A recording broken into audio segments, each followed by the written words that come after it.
Hello students, कैसे हैं आप सभी। आई होप कि आप सभी अच्छे होंगे।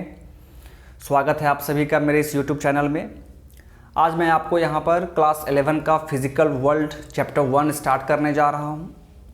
और मैं आपको बता दूँ कि इस चैनल पर आपको क्लास 11 एंड क्लास 12 का कंप्लीट सिलेबस पढ़ाया जाएगा। एंड हर एक चैप्टर के एंड में मैं आपको कुछ प्रीवियस ईयर न्यूमेरिकल करवाऊँगा, ठीक है। और किसी भी कम्पिटिटिव एग्जामिनेशन में उस टॉपिक से जो भी क्वेश्चन पूछे गए हुए होंगे, जैसे NEET exam, JEE mains, JEE, ठीक है, जो भी क्वेश्चन पूछे गए होंगे उस पार्टिकुलर टॉपिक से वो क्वेश्चंस मैं यहाँ पर आपको करवाऊँगा, ठीक है। तो चलिए माय डियर, मेरा नाम है रितेश मिश्रा, ओके। और यहाँ पर हम लोग अब चैप्टर 1 फिजिकल वर्ल्ड स्टार्ट करने जा रहे हैं। तो चलिए स्टार्ट करते हैं माय डियर। तो देखिए, ये आपका एक तरह का सिंपली आप बोल सकते हैं इंट्रोडक्शन क्लास है, ओके। तो देखिए, इस फिजिकल वर्ल्ड में, इस चैप्टर में हम लोग बेसिकली ये स्टडी करेंगे कि फिजिक्स क्या होता है, हम लोग फिजिक्स क्यों पढ़ते हैं, ओके, इसका क्या ज़रूरत पड़ गया, क्या इसका नीड है हमारे डेली लाइफ में, वो सभी हम समझेंगे यहाँ पर, ओके। तो देखिए, सबसे पहले हम लोग यहाँ पर समझने की कोशिश करेंगे कि साइंस क्या होता है। What do you mean by science. देखिए माय डियर, साइंस, तो देखिए साइंस एक लैटिन वर्ड से बना हुआ है। एक लैटिन वर्ड है साइंसिया, साइंसिया, इसी से आपका साइंस वर्ड निकल कर आया है। एंड साइंसिया वर्ड का मतलब होता है टू नो, टू नो मतलब किसी भी चीज के बारे में जानना, ठीक है, किसी भी चीज के बारे में जानना, उसे ही हम सिंपली क्या कहेंगे, साइंस कहेंगे। अब इसका मतलब क्या है, ठीक है। जैसे हमारे डेली लाइफ में हमारे आसपास जितने भी तरह के फेनोमेनन होते हैं, घटना होती है, उन सभी को हम क्या करते हैं, ऑब्जर्व करते हैं। या किसी किसी फेनोमेनन को हम लोग एक्सपेरिमेंट के माध्यम से समझते हैं, जानते हैं उसके बारे में, ठीक है। तो ये सभी, चाहे आप ऑब्जर्वेशन के हेल्प से किसी चीज़ के बारे में जान रहे हैं या किसी एक्सपेरिमेंट के हेल्प से आप किसी फिनोमिनन के बारे में समझ पा रहे हैं, उसी को हम लोग कंबाइंड वे में साइंस कहते हैं, ओके। तो साइंस क्या है, साइंस एक सिंपल अंडरस्टैंडिंग है जो हमें कहाँ से आता है, जो हमें ऑब्जर्वेशन एंड एक्सपेरिमेंट से आता है, ओके। तो आप यहाँ पर सिंपली साइंस के बारे में क्या लिखेंगे, this is the understanding of things which comes from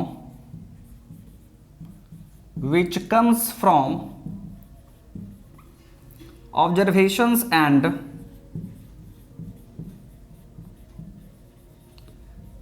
experiments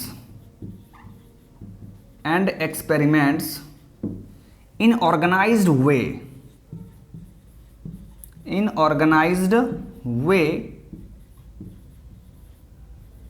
is called science,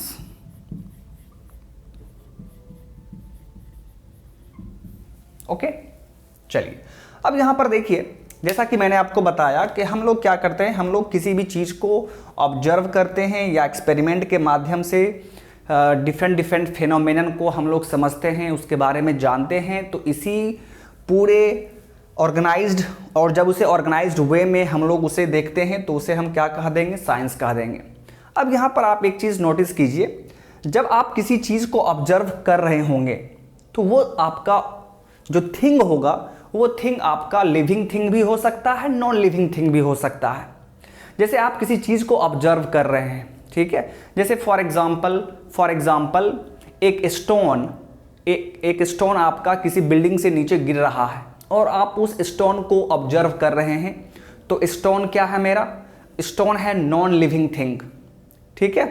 तो आप नॉन लिविंग थिंग को ऑब्जर्व कर रहे हैं, या हो सकता है कि आप किसी लिविंग थिंग को ऑब्जर्व करेंगे, ठीक है। जैसे आसपास आपके आसपास कहीं पर जानवर है और आप उसको ऑब्जर्व कर रहे हैं, उसके बारे में जानने की कोशिश कर रहे हैं, तो वो हमारा क्या है, लिविंग थिंग है।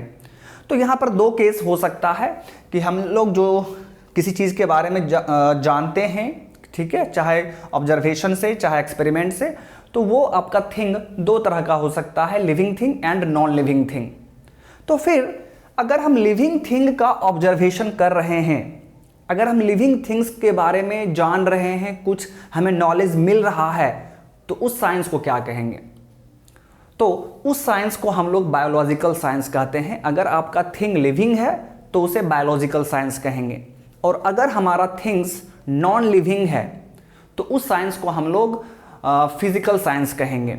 ओके, तो देखिए यहां पर, तो माय डियर, साइंस बेसिकली आप इसे दो भागों में बांट सकते हैं। First is physical science,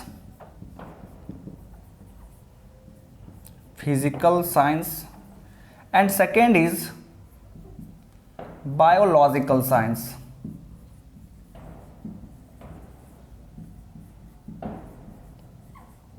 okay, and physical science में जैसा कि मैंने आपको बताया है कि यहाँ पर हम लोग क्या करेंगे, यहाँ पर हम लोग ये study of, this is the study of non living things, this is the study of non living things. Okay, and biological science में क्या होगा my dear? This is the study of living things,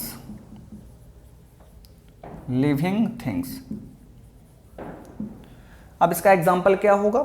तो study of non living things में आप जो study करते हैं वो आपका क्या है? Physics,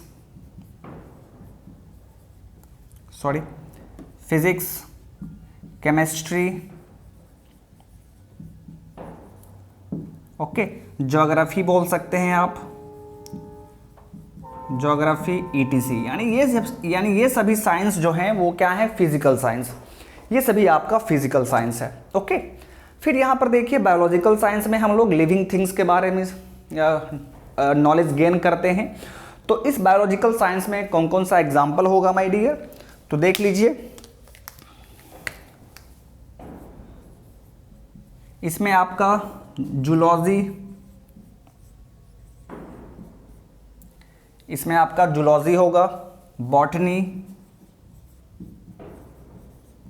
etc. ओके, तो ये आपका साइंस का दो टाइप है, physical science and your biological science. I hope आपको ये सभी कॉन्सेप्ट समझ में आ चुका है। तो ये था कि हम लोग बेसिकली साइंस किसे कहते हैं। तो साइंस क्या है? साइंस एक नॉलेज है जो हम लोग गेन करते हैं, एक ऐसा नॉलेज है जो हम गेन करते हैं through the observation and experiment. Okay, चलिए अब इसके आगे हम लोग मूव करते हैं। हम लोग क्या पढ़ रहे हैं? हम लोग फिजिक्स पढ़ रहे हैं माय डियर। तो फिजिक्स क्या होता है? अब आपके माइंड में आ रहा होगा कि सर ठीक है, ये तो समझ में आ गया, लेकिन अब बताइए कि फिजिक्स क्या होता है। तो देखिए माय डियर, हम लोग अब फिजिक्स के बारे में समझते हैं कि फिजिक्स क्या होता है। हम लोग फिजिक्स में किस चीज़ का स्टडी करते हैं, तो ये सभी चीज़ें हम यहाँ पर सीखेंगे। ओके, चलिए ध्यान देंगे आप लोग। नाउ फिजिक्स, जैसा कि मैंने अभी आपको बताया, फिजिक्स एक क्या है? फिजिक्स आपका फिजिकल साइंस है जिसमें हम लोग नॉन लिविंग थिंग्स के बारे में नॉलेज गेन करते हैं। ओके, तो ये तो इसका बेसिक आइडिया हो गया। अब यहाँ पर देखिए कि ये वर्ड कहाँ से मिला हमें? फिजिक्स वर्ड हमें कहाँ से मिला है? तो ये हमें एक ग्रीक वर्ड से मिला है। ये हमें एक ग्रीक वर्ड से मिला है, फ्यूजिस, और ये क्या है? Greek word. इस ग्रीक वर्ड से आपका फिजिक्स निकला है, फ्यूजिस, ठीक है। और इस फ्यूजिस का मतलब होता है नेचर।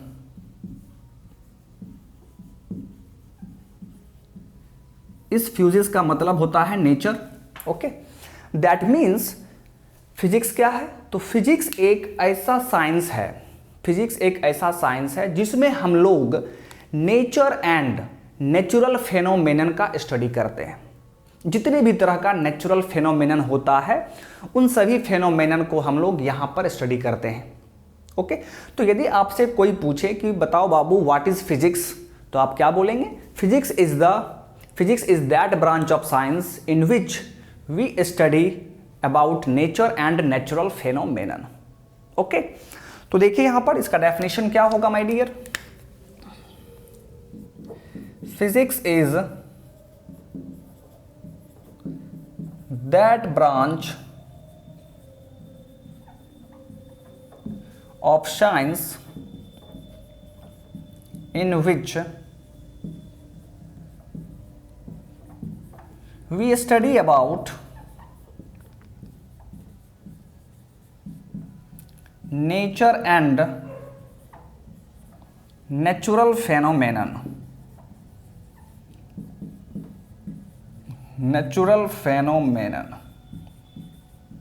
ओके, चलिए अब यहां पर देखिए, अब आपके माइंड में चल रहा होगा कि सर ठीक है, आपने बताया कि नेचर एंड नेचुरल फेनोमेनन का स्टडी जब हम करेंगे तो उसे फिजिक्स कहेंगे, ठीक है, तो उस साइंस को हम लोग फिजिक्स कहेंगे। ओके, अब ये नेचुरल फेनोमेनन में कौन कौन सा फेनोमेनन आएगा, ठीक है, तो देखिए माय डियर, आपके डेली लाइफ में ऑलमोस्ट जितने भी तरह की चीज़ें आप देखते हैं, ठीक है, वो सभी नेचुरल फेनोमेनन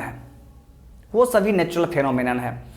कोई आदमी रोड पे चल रहा है, ठीक है, कोई आदमी रोड पे चल रहा है, कोई पत्थर गिर रहा है, ओके, या आपके घर में एक कप रखा हुआ है, उसमें चाय रखा हुआ है, ठीक है, या आपके घर में रेफ्रिजरेटर होगा, ठीक है, तो जितने भी डेली लाइफ में आप चीज़ें देखते हैं वो सभी क्या हैं? वो सभी आपका नेचुरल फेनोमेनन है। ओके, वो सभी नेचुरल फेनोमेनन है। फिर आप देखते हैं, जैसा कि आप जानते हैं कि प्लैनेट के चारों तरफ सैटेलाइट मूव करता है, ठीक है, फिर उसी तरह अर्थ भी आपका मूव करता है सन के तरफ, सन के चारों तरफ, वो भी क्या है आपका? वो भी एक फेनोमेनन है, नेचुरल फेनोमेनन है। तो जितने भी तरह का आप चीज़ें अपने डेली लाइफ में देखते हैं, ठीक है, वो सभी आपका नेचुरल फेनोमेनन है। ओके, वो सभी आपका नेचुरल फेनोमेनन है। ओके, जैसे फॉर एग्जांपल डेली लाइफ में आप और भी बहुत सारी चीज़ें देखते हैं, जैसे आप वाटर को गर्म करते हैं, खाना बनाते हैं, ठीक है, तो खाना जो बनाते हैं, मान लीजिए प्रेशर कुकर आपका चढ़ा हुआ है चूल्हा पे, ठीक है, तो जितने भी इस तरह की चीज़ें आप देखते हैं, कोई गाड़ी जा रहा है, ठीक है, वो सभी आपका नेचुरल फेनोमेनन है। तो नेचुरल फेनोमेनन को जब हम स्टडी करेंगे तो उस साइंस को हम फिजिक्स कहते हैं। ओके, तो माय डियर फ्रेंड, साइंस में जो सबसे फंडामेंटल है वो आपका फिजिक्स है, ठीक है।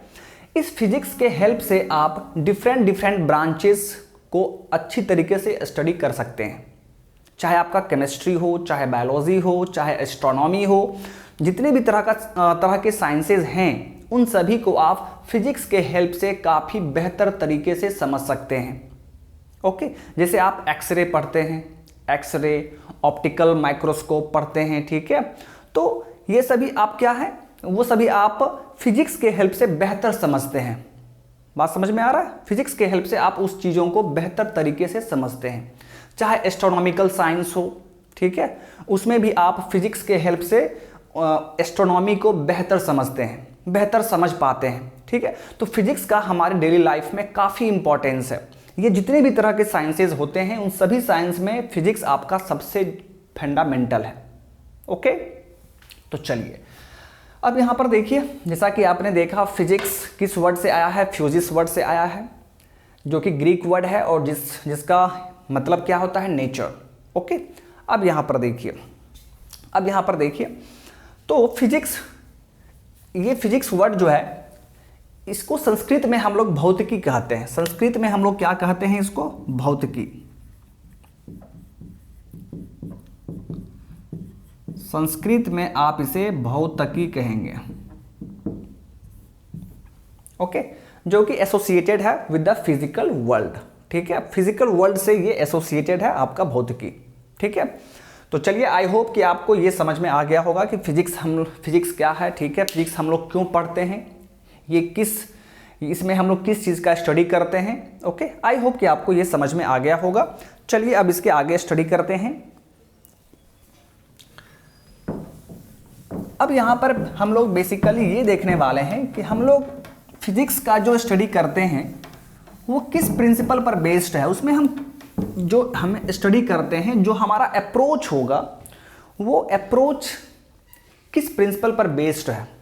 आखिर हम लोग यहाँ पर इसमें क्या करते हैं, जो फिजिक्स को स्टडी करते हैं तो हम किस तरीके से स्टडी कर पाते हैं। तो यहाँ पर देखिए बेसिकली जो हमारा प्रिंसिपल है, प्रिंसिपल्स ऑफ फिजिक्स,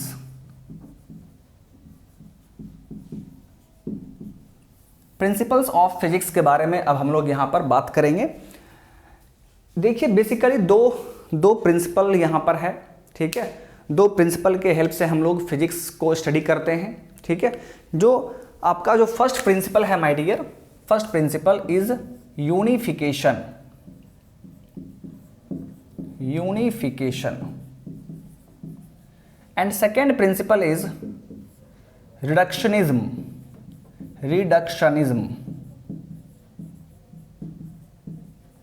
ओके, इन्हीं दोनों प्रिंसिपल पर आपका पूरा फिजिक्स डिपेंडेंट है, ठीक है। यानी पूरे फिजिक्स में जो आप स्टडी करेंगे, ठीक है, आप क्लास 11 क्लास 12 में जो भी फिजिक्स में आप स्टडी करते हैं वो इसी दोनों चीज़ पर बेस्ड होगा, ठीक है। आप इसी दोनों चीज़ों का हेल्प लेकर आप पूरे फिजिक्स को स्टडी करेंगे। ओके, अब हम लोग यहाँ पर वन बाय वन इस दोनों चीज़ों को समझने की कोशिश करते हैं। तो सबसे पहले आप क्या देख रहे हैं, unification. Your first principle is unification. तो देखिए माय डियर, इस प्रिंसिपल का क्या कहना है। यूनिफिकेशन ये एक वर्ड से मिलके बना है, यूनिफाई। ये एक वर्ड से मिलके बना हुआ है, यूनिफाई, ठीक है, यूनिफाई। दैट मीन्स यहां पर हम लोग जितने भी सिमिलर फेनोमेनन हैं, जितने भी सिमिलर फेनोमेनन हैं, उन सभी को हम लोग क्या करते हैं, यूनिफाई करते हैं, ठीक है। ऐसा नहीं है कि हम लोग यहाँ पर हर एक फेनोमेनन को अलग अलग पढ़ेंगे, अलग अलग लॉज से उसको समझने की कोशिश करेंगे, ऐसा नहीं है। क्योंकि आप जानते हैं कि नेचुरल फेनोमेनन बहुत तरह का होता है, बहुत टाइप का होता है, तो सभी के लिए अलग अलग लॉ डिराइव करना पॉसिबल नहीं है। तो इसीलिए हम लोगों ने क्या किया, यहाँ पर यूनिफिकेशन प्रिंसिपल का हम लोग यूज करते हैं। दैट मीन्स यहाँ पर वेरियस डिफरेंट फेनोमेनन को हम लोग उसको यूनिफाई कर देते हैं और किसी एक सिंगल लॉ से हम लोग उसको स्टडी कर लेते हैं, उसको हम लोग सिंगल लॉ से स्टडी कर लेते हैं। जैसे फॉर एग्जांपल जैसे मान लीजिए कोई स्टोन का फ्री फॉल हो रहा है, free fall of any body, तो वो क्या है, वो आपका ग्रेविटी के कारण होता है, free fall of any body. Okay, आपने पढ़ा होगा यूनिवर्सल लॉ ऑफ ग्रेविटेशन, तो उसके कारण होगा। फिर motion of any satellite around earth, ये भी आपका क्या है, ग्रेविटेशन के कारण। ओके, या फिर आप पढ़ते हैं motion of earth around sun is due to gravitational pull of sun on the earth. तो ये सभी जो फेनोमेनन मैं आपको बता रहा हूं, ये सभी क्या है, ये सभी यूनिवर्सल लॉ ऑफ ग्रेविटेशन के कारण हो रहा है, ठीक है। दैट मीन्स ये सभी डिफरेंट फेनोमेनन को हम लोग सिर्फ एक सिंगल लॉ से स्टडी कर लेते हैं, यूनिवर्सल लॉ ऑफ ग्रेविटेशन से स्टडी कर लेते हैं, ठीक है। तो हम लोगों ने यहाँ पर क्या किया, डिफरेंट फेनोमेनन को हम लोगों ने एक सिंगल लॉ से स्टडी कर लिया, तो इसे ही बोलते हैं यूनिफिकेशन। हम लोगों ने डिफरेंट फेनोमेनन को यूनिफाई कर दिया, एक जगह कर दिया, और उन सभी डिफरेंट फेनोमेनन को हमने एक सिंगल लॉ से पढ़ लिया। अगर ऐसा आप नहीं करते तो फिर आप हर एक फेनोमेनन के लिए आपको एक लॉ डिराइव करना पड़ जाता, तो फिर हमारे लिए काफ़ी मुश्किल हो जाता, फिर पूरे फिजिक्स को स्टडी करना काफ़ी मुश्किल हो जाता। इसीलिए यहाँ पर यूनिफिकेशन प्रिंसिपल यूज किया जाता है। डिफरेंट फेनोमेनन को हम लोग एक कोशिश करते हैं कि एक सिंगल लॉ से ही हम लोग उसको स्टडी कर लें। Okay, so that means unification is the attempting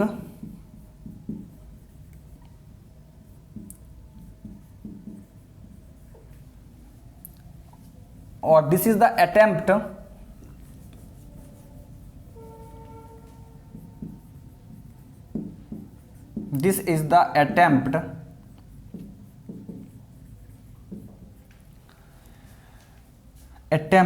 to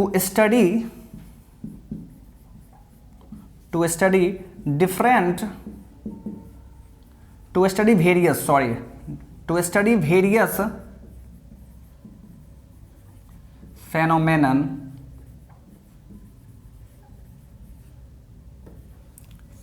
in terms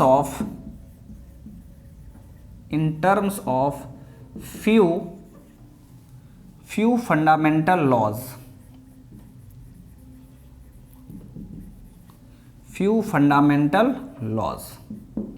Okay, for example my dear, for example जैसा कि मैंने आपको बताया है, जैसा कि आपने देखा, number first free fall of body, या आप क्या बोलेंगे, या आप बोलेंगे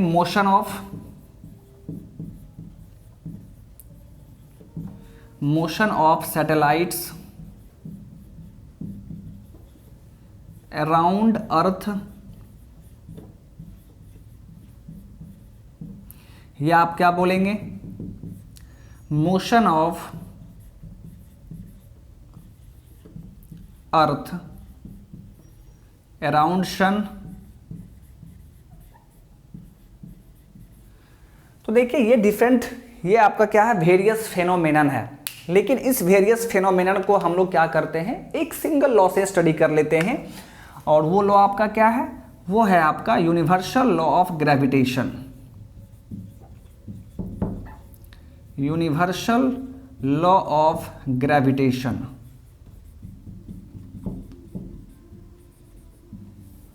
ओके, आई होप कि आपको ये समझ में आ गया है कि यूनिफिकेशन क्या होता है। और भी एग्जाम्पल है माय डियर, और भी एग्जाम्पल हैं। दूसरा एग्जाम्पल की अगर बात की जाए तो आपने पढ़ा होगा, ठीक है, मैं आपको आगे बताऊंगा। आप आगे पढ़ेंगे फर्स्ट लॉ ऑफ थर्मोडायनामिक्स, ठीक है। तो उसका कहना है कि एनर्जी कंजर्व रहेगा, ठीक है, एनर्जी सिर्फ एक फॉर्म से दूसरे फॉर्म में कन्वर्ट होता है, ठीक है, एनर्जी अब सिर्फ एक फॉर्म से दूसरे फॉर्म में ट्रांसफॉर्म होगा, ये ना ही क्रिएट हो सकता है ना ही डिस्ट्रॉय हो सकता है। तो डिफरेंट फेनोमेनन आप देखते होंगे कि एक बॉडी हायर हाइट से लोअर हाइट में आ रहा है तो उसका पोटेंशियल एनर्जी चेंज करेगा, बट टोटल एनर्जी तो कांस्टेंट रहेगा, ठीक है।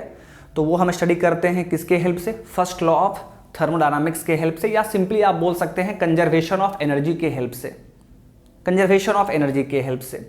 फिर ऐसा भी हो सकता है कि बॉडी का काइनेटिक एनर्जी डिक्रीज कर रहा हो, पोटेंशियल एनर्जी इंक्रीज कर रहा हो, ठीक है।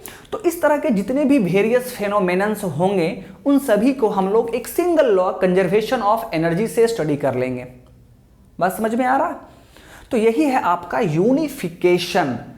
जितने भी तरह के सिमिलर जो आपका फेनोमेनन होता है, वेरियस सिमिलर जो फेनोमेनन होगा, उन सभी को हम लोग एक सिंगल लॉ से यूनिफाई कर देंगे, स्टडी कर लेंगे। सो this is the unification principle of physics. Okay, चलिए माय डियर, आई होप कि आपको यूनिफिकेशन समझ में आ चुका है। चलिए अब इसके आगे हम लोग बात करते हैं reductionism. What do you mean by reductionism? आइए देखते हैं। काफी आसान है, ठीक है, बस आपको थोड़ा सा समझना है। चलिए, okay, now second principle of physics is reductionism.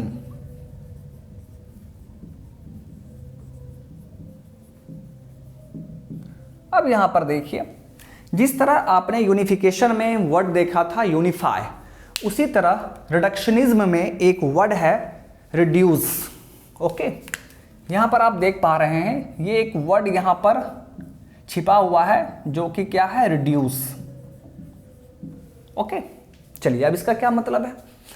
तो फिजिक्स में माय डियर मान लीजिए कि कोई आपका लार्जर बॉडी है बट कॉम्प्लेक्स बॉडी है और आपको उसका स्टडी करना है, लेकिन वो लार्ज बॉडी है और आप डायरेक्ट उसका स्टडी नहीं कर पा रहे हैं, ठीक है, उसके बारे में आप प्रॉपर ढंग से आपको नॉलेज नहीं मिल पा रहा है, तो हम क्या करेंगे, तो उसको हम रिड्यूस करेंगे, उसको हम छोटे छोटे पार्ट्स में रिड्यूस करेंगे। छोटे छोटे पार्ट्स में रिड्यूस करने का मतलब क्या है कि जो उसका कंस्टिट्यूएंट होगा, जो उसका कंस्टिट्यूएंट प्रॉपर्टीज होगा, पहले हम उसको स्टडी कर लेंगे और उसी के हेल्प से हम लोग उस पूरे बॉडी को स्टडी कर पाएंगे। ओके, दैट मीन्स यहां पर हमारा जो अटेम्प्ट होगा वो अटेम्प्ट होगा किसी लार्जर बॉडी को जो कि कॉम्प्लेक्स है, उसको स्टडी करना किसके हेल्प से, तो उसके कंस्टिट्यूएंट पार्टिकल्स, कंस्टिट्यूएंट प्रॉपर्टीज के हेल्प से हम लोग किसी कॉम्प्लेक्स लार्ज सिस्टम को स्टडी कर लेंगे। ओके, तो यही है आपका रिडक्शनिज्म। दैट मीन्स कोई भी बड़ा सिस्टम है, फॉर एग्जाम्पल पहले मैं आपको एग्जाम्पल देता हूं, ठीक है, तो आपको समझ में आ जाएगा। जैसे मान लीजिए माय डियर, आपके पास एक सिस्टम है और इस सिस्टम में मान लीजिए कोई गैस है, इस सिस्टम में मान लीजिए कोई गैस प्रेजेंट है। ओके, कोई गैस प्रेजेंट है, बहुत ही अच्छी बात है। अब आपको यहां पर इस पूरे सिस्टम का स्टडी करना है, ठीक है। तो यहां पर हम क्या करते हैं, इस प्रिंसिपल के हेल्प से हम क्या करते हैं कि इसका जो कंस्टिट्यूएंट पार्टिकल्स है, कंस्टिट्यूएंट प्रॉपर्टीज जो है, तो कंस्टिट्यूएंट पार्टिकल्स तो आपका ये रहा, ये है कंस्टिट्यूएंट पार्टिकल्स। तो पहले हम लोग इसका स्टडी करेंगे, पहले हम लोग क्या करेंगे, इसका स्टडी कर लेंगे और फिर उसी के हेल्प से हम लोगों को इसके पूरे सिस्टम के बारे में पता चल जाएगा। ओके, इसके पूरे सिस्टम के बारे में हमें पता चल जाएगा। आइए कैसे देखिए, तो ये आपका गैस है, तो इस गैस मॉलिक्यूल्स का वेलोसिटी डिफरेंट होता है, ठीक है, क्योंकि ये आपका गैस पार्टिकल्स के बीच में आप जानते हैं इंटरएटॉमिक डिस्टेंस ज़्यादा होगा, तो फोर्स ऑफ अट्रैक्शन यहाँ पर सबसे कम होता है। तो इस सभी पार्टिकल्स का वेलोसिटी डिफरेंट होता है। अब जब वेलोसिटी डिफरेंट है तो चूंकि सभी पार्टिकल्स का वेलोसिटी डिफरेंट है, तो हम यहाँ पर क्या चाहते हैं, हम लोग यहाँ पर चाहते हैं कि इसका एक सिंगल वेलोसिटी हमें मिल जाए। सिंगल वेलोसिटी का मतलब क्या है, उसे हम लोग RMS वेलोसिटी बोलते हैं, रूट मीन स्क्वायर वेलोसिटी बोलते हैं। ये आपका लिक्विड के केस में नहीं आएगा, ये गैस के केस में आएगा, क्योंकि लिक्विड के केस में सभी मॉलिक्यूल्स का वेलोसिटी सेम रहता है, वहाँ पर चेंज नहीं करेगा वेलोसिटी। लेकिन यहाँ पर सभी मॉलिक्यूल्स का वेलोसिटी अलग अलग होता है, डिफरेंट होगा। तो चूंकि सभी मॉलिक्यूल्स का वेलोसिटी डिफरेंट है, तो फिर हमें यहाँ पर किसी भी चीज़ को एनालाइज करने में काफ़ी डिफ़िकल्टीज आएगा। तो हम यहाँ पर चाहते हैं कि इस पूरे सिस्टम ऑफ मॉलिक्यूल्स का एक सिंगल वेलोसिटी हमारे पास होता तो बहुत अच्छा होता, ठीक है। तो ये हम कैसे समझेंगे, तो ये हम समझ पाते हैं काइनेटिक थ्योरी ऑफ गैस से। तो जब आप काइनेटिक थ्योरी ऑफ गैस पढ़ेंगे, from kinetic theory of gas, तो वहां से आप देखेंगे कि गैस के मॉलिक्यूल्स का रूट मीन स्क्वायर वेलोसिटी जो होगा, RMS वेलोसिटी, ये होता है 3RT डिवाइड बाय m का square root. Kinetic theory of gas से हमें इस मॉलिक्यूल्स का रूट मीन स्क्वायर वेलोसिटी पता चलता है, root over 3RT bye m। यहां पर R क्या है, कैरेक्टरिस्टिक गैस कांस्टेंट, m क्या है, मोलर मास, ओके, T क्या है, टेम्परेचर। तो यहां से आप सिंपली बोल सकते हैं कि sir root mean square velocity of particles is directly proportional to square root of temperature. और जब हमें इस मॉलिक्यूल्स का वेलोसिटी पता चल गया है proportional to root over temperature, तो यहां से हम लोग डायरेक्टली काइनेटिक एनर्जी निकाल सकते हैं। काइनेटिक एनर्जी प्रोपोर्शनल टू क्या हो जाएगा, आप जानते हैं, proportional to root mean square velocity का square. Kinetic energy half mv square होता है, that means kinetic energy proportional to CRMS square, and that means this is proportional to temperature. तो यहां से देखिए माय डियर, यहां से आप समझने की कोशिश कीजिए। जब हमने कॉन्स्टिट्यूएंट पार्टिकल्स को स्टडी किया तो उसके काइनेटिक एनर्जी से हमें इस पूरे सिस्टम का टेम्परेचर पता चल गया। इस पूरे सिस्टम का टेम्परेचर के बारे में हमें मालूम चल गया कि इसका टेम्परेचर कितना होगा। यही है आपका रिडक्शनिज्म। हमने क्या किया, हमें इस पूरे सिस्टम के बारे में जानना था, ठीक है। तो हमने क्या किया, इसके कंस्टिट्यूएंट पार्टिकल्स को हमने स्टडी किया और उसके स्टडी करने से हमें क्या मिल गया, तो हमें मिल गया कि काइनेटिक एनर्जी जो होगा वो प्रोपोर्शनल टू टेम्परेचर होगा। यानी इस गैस का जो काइनेटिक एनर्जी होगा वो हमें इस पूरे सिस्टम का टेम्परेचर बताएगा, पूरे सिस्टम का टेम्परेचर बता देगा। और टेम्परेचर क्या है, टेम्परेचर आपका मैक्रोस्कोपिक प्रॉपर्टी है। तो हमें इस सिस्टम का टेम्परेचर पता चल गया। बात समझ में आ रहा है? तो यही है आपका रिडक्शनिज्म। तो आइए पहले मैं आपको डेफिनेशन लिख दे रहा हूं, फिर हम लोग एक एग्जांपल और देखेंगे। So reductionism is, this is the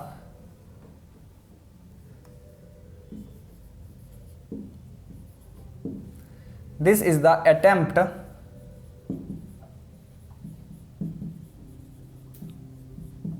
to study a large, more complex system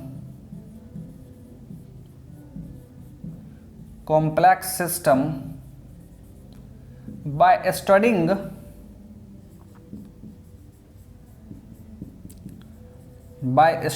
through its constituent, by studying through its constituents, that is simpler parts, okay. तो उसके सिंपलर पार्ट्स को स्टडी करके हम लोग क्या करेंगे, उस पूरे लार्ज सिस्टम के बारे में हम लोग स्टडी कर लेंगे। तो यही जो हमारा कोशिश है, इसी प्रिंसिपल को हम लोग क्या बोलते हैं, रिडक्शनिज्म बोलते हैं। बात समझ में आ गया? चलिए, आई होप कि आपको ये सब कुछ समझ में आ रहा है। चलिए अब इसके आगे हम लोग बात करते हैं। अब यहाँ पर मैं आपको एक एग्जाम्पल और यहाँ पर दे के समझाता हूँ, ठीक है, तो आपको अच्छे से समझ में आ जाएगा। आइए देखते हैं।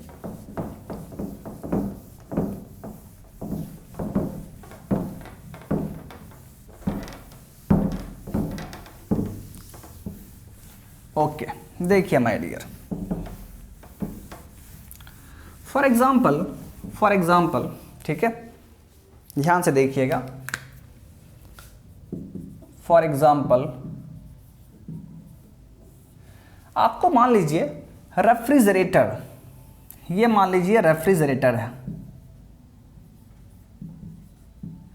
Refrigerator.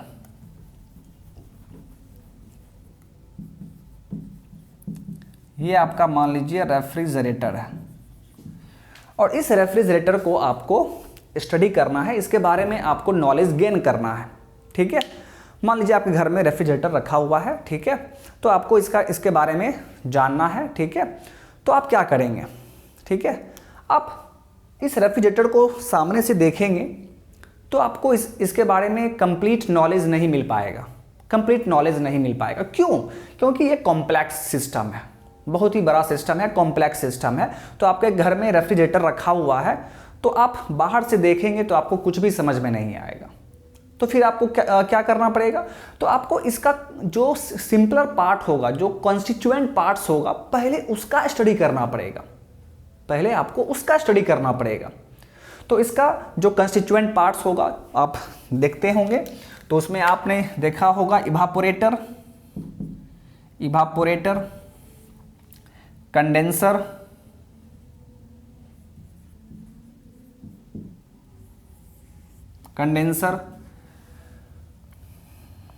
Expander,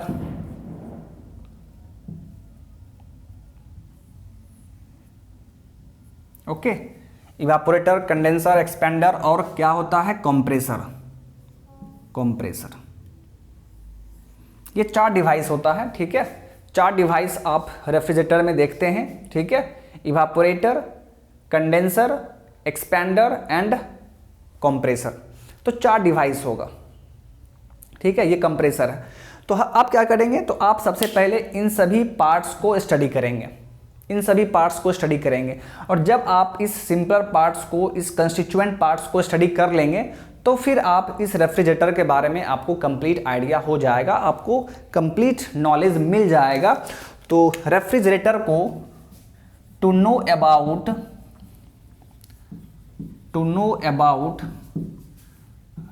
refrigerator,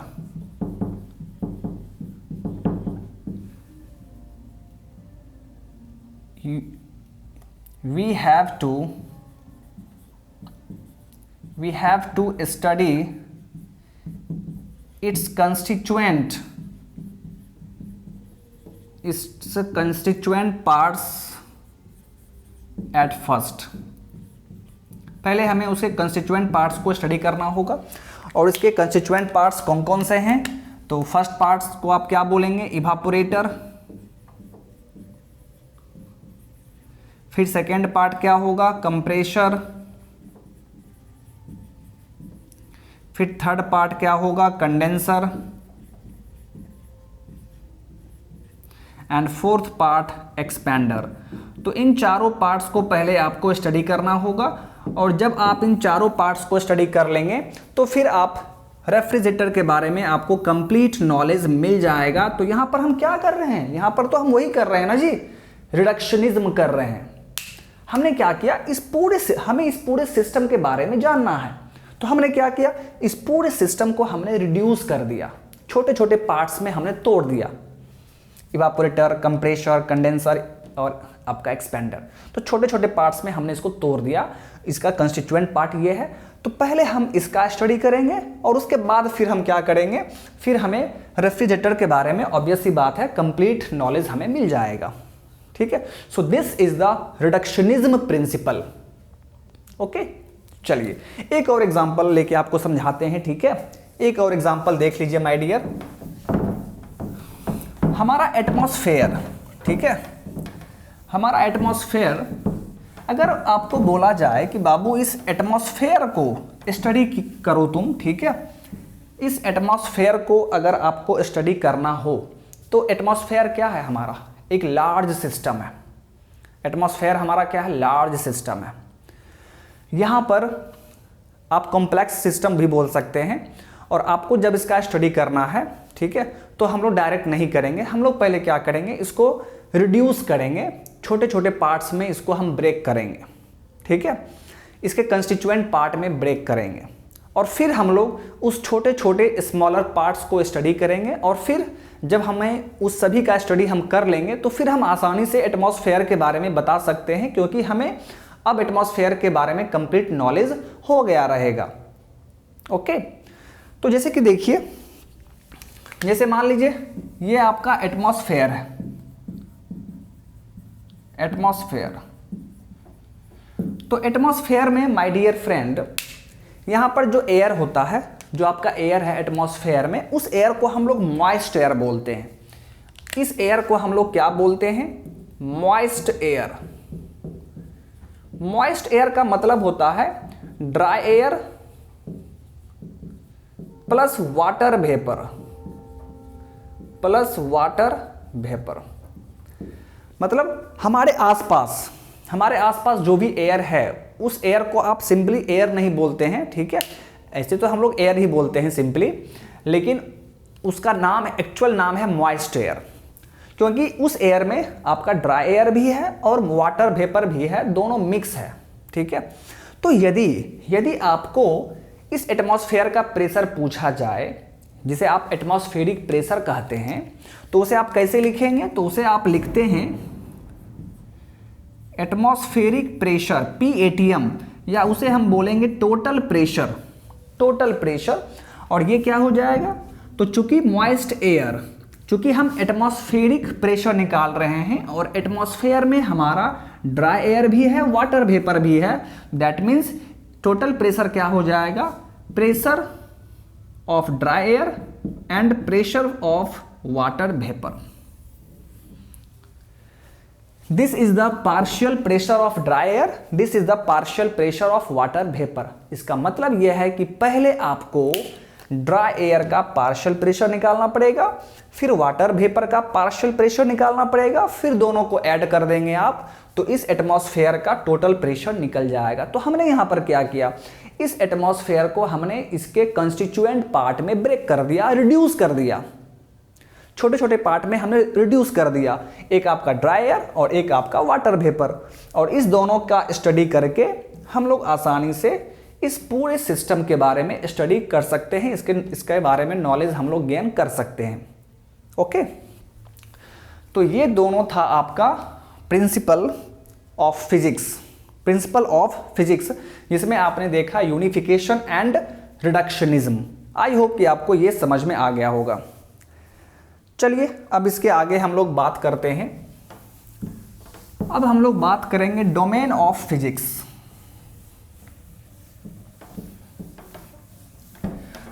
domain of physics, आइए देखिए।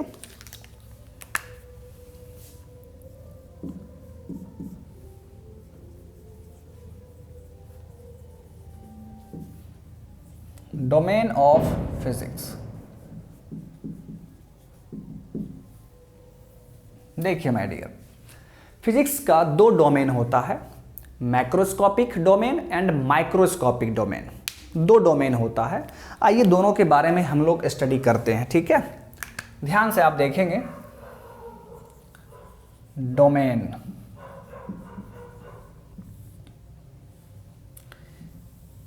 एक होगा आपका मैक्रोस्कोपिक, मैक्रोस्कोपिक डोमेन, एंड दूसरा होगा आपका माइक्रोस्कोपिक, माइक्रोस्कोपिक। अब इस दोनों में क्या अंतर है, इस चीज को समझिए, ठीक है। इस चीज को आप समझिए। यहां पर देखिए मैक्रो वर्ड लिखा हुआ है और यहां पर माइक्रो वर्ड लिखा हुआ है।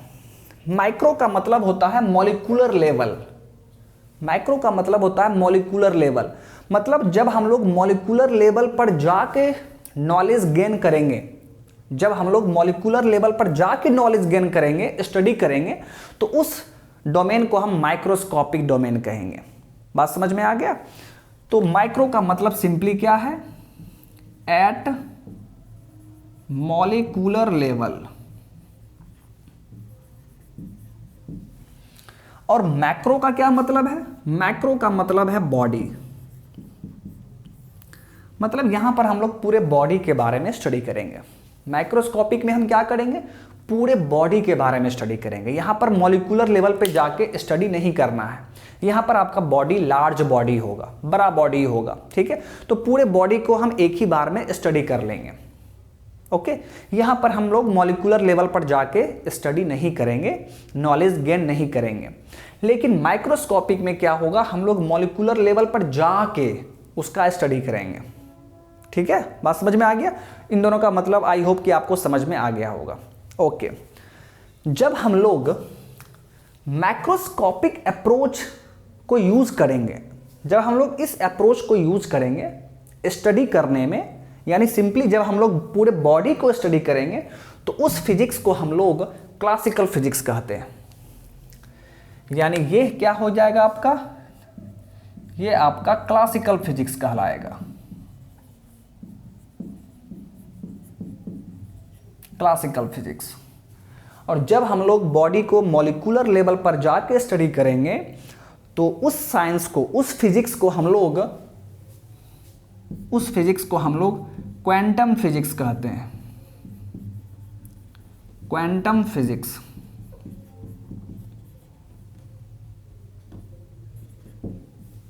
बात समझ में आ रहा है। ओके, अब यहां पर देखिए, इस माइक्रोस्कोपिक अप्रोच में हम लोग क्या क्या स्टडी करते हैं माय डियर। हम लोग यहां पर किस किस टॉपिक को स्टडी करेंगे, तो माइक्रोस्कोपिक अप्रोच में हम लोग जनरली थर्मोडायनामिक्स देखेंगे, थर्मोडायनामिक्स पढ़ेंगे, स्टडी करेंगे, मैकेनिक्स पढ़ेंगे, mechanics, electromagnetism, electromagnetism and optics. तो ये चारों टॉपिक हम लोग माइक्रोस्कोपिक में स्टडी करेंगे। ठीक है, मतलब इसका ये हुआ कि इन चारों में आपका बॉडी क्या होगा, लार्ज साइज का बॉडी होगा और आप पूरे बॉडी को स्टडी करेंगे। ठीक है, ऐसा नहीं कि उस बॉडी में इन्फिनाइट मॉलिक्यूल्स हैं तो हम लोग एक एक मॉलिक्यूल्स को स्टडी करेंगे, मॉलिक्यूलर लेवल पर जाके करेंगे, ऐसा नहीं है। पूरे बॉडी को हम लोग स्टडी कर लेंगे। जैसा कि आप जानते हैं थर्मोडायनामिक्स में क्या होता है, आप हीट एंड वर्क के बारे में पढ़ते हैं। ठीक है, जैसे मान लीजिए कि आपका सिस्टम है, सिस्टम हॉट है, सराउंडिंग कोल्ड है, तो कुछ टाइम के बाद क्या होगा, आपका सिस्टम सराउंडिंग के साथ इक्विलिब्रियम में आ जाएगा, थर्मल इक्विलिब्रियम में आ जाएगा। तो सिस्टम क्या होगा, आपका एक बड़ा बॉडी होगा, एक बॉडी होगा। तो थर्मोडायनामिक्स में हम लोग माइक्रोस्कोपिक अप्रोच यूज़ करते हैं। मैकेनिक्स में आप जानते हैं कि आपका रिजिड बॉडी होगा माय डियर। ठीक है, वो रिजिड बॉडी रेस्ट में होगा या मोशन में हो सकता है। ठीक है, तो हम लोग यहाँ पर भी सिर्फ बॉडी के बारे में पढ़ते हैं, मॉलिक्यूलर लेवल पे जाके नहीं पढ़ते हैं। ठीक है, उसी तरह इलेक्ट्रोमैग्नेटिज्म में भी हम लोग चार्ज पार्टिकल्स के बारे में बात करेंगे, इलेक्ट्रोस्टैटिक के बारे में बात करेंगे, मैग्नेटिक फील्ड के बारे में बात करेंगे। तो ये सभी क्या है, ये सभी में आपका बॉडी लार्ज बॉडी रहेगा, हम लोग मॉलिक्यूलर लेवल पे जाके बात नहीं करते हैं। फिर ऑप्टिक्स में, जैसा कि आप जानते हैं ऑप्टिक्स लाइट से रिलेटेड है, तो यहाँ पर भी आप जिस बॉडी के बारे में बात करेंगे वो बॉडी लार्ज बॉडी होगा और आप पूरे बॉडी को एक ही बार में स्टडी कर लेते हैं।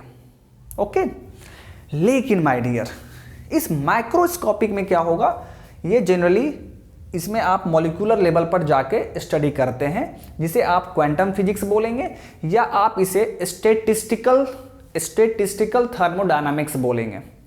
क्या बोलेंगे आप इसको, सॉरी, स्टैटिस्टिकल फिजिक्स बोलेंगे आप इसे, आप स्टैटिस्टिकल फिजिक्स बोलेंगे या क्वांटम फिजिक्स आप बोल सकते हैं। ठीक है, यहाँ पर हम लोग मॉलिक्यूलर लेवल पर जाके स्टडी करेंगे। आई होप कि आपको ये सब कुछ समझ में आ रहा है। तो फिजिक्स का सिर्फ दो डोमेन है, माइक्रोस्कोपिक एंड माइक्रोस्कोपिक।